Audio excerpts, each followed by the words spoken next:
Joel had come up beside me without my noticing. He leaned in close and whispered, "Are you really not angry?" His gentle tone made my eyes sting all over again. I felt a rush of grievance rise in my chest, but I could only shake my head. My throat tightened, and I couldn't utter a single word.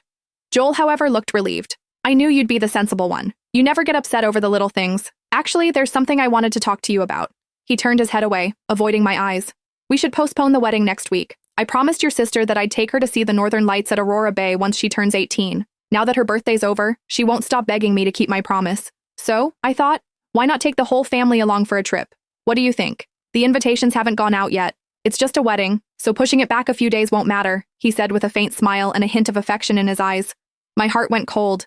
The tears I had just shed out of gratitude suddenly felt ridiculous. After being abandoned 99 times, why would I still expect any love from them? When I didn't respond, Joel impatiently scratched his head. "Come on, Soph. Yvette's never been abroad before. It's her first time going somewhere that far. As her family, we should be there for her. Besides, you've never seen the northern lights either. Think of it as an early honeymoon." "Sure," I replied. Joel blinked, taken aback. "What did you say?" I let out a long breath and calmly said, I agree to cancel the wedding." "Cancel? No one's canceling anything." I said postpone. "We can't just cancel the wedding," he corrected me with a frown on his face. I lowered my head. A faint, bitter smile tugged at my lips. Was there really a difference?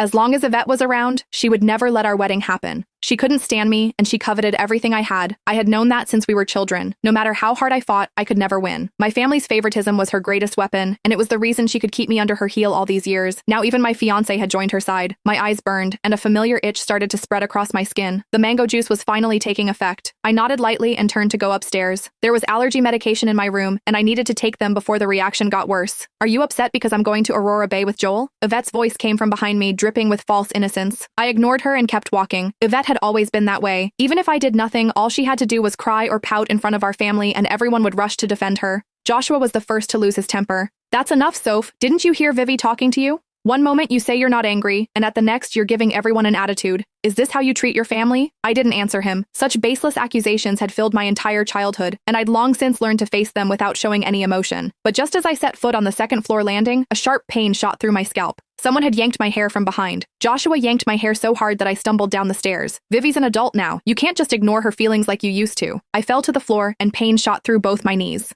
Joel frowned. "Soph, I was the one who decided to delay the wedding. It had nothing to do with Yvette. If you're upset, take it out on me. Just don't make her feel bad." As I lay curled up on the floor, I couldn't tell whether the pain in my chest or in my knees hurt more.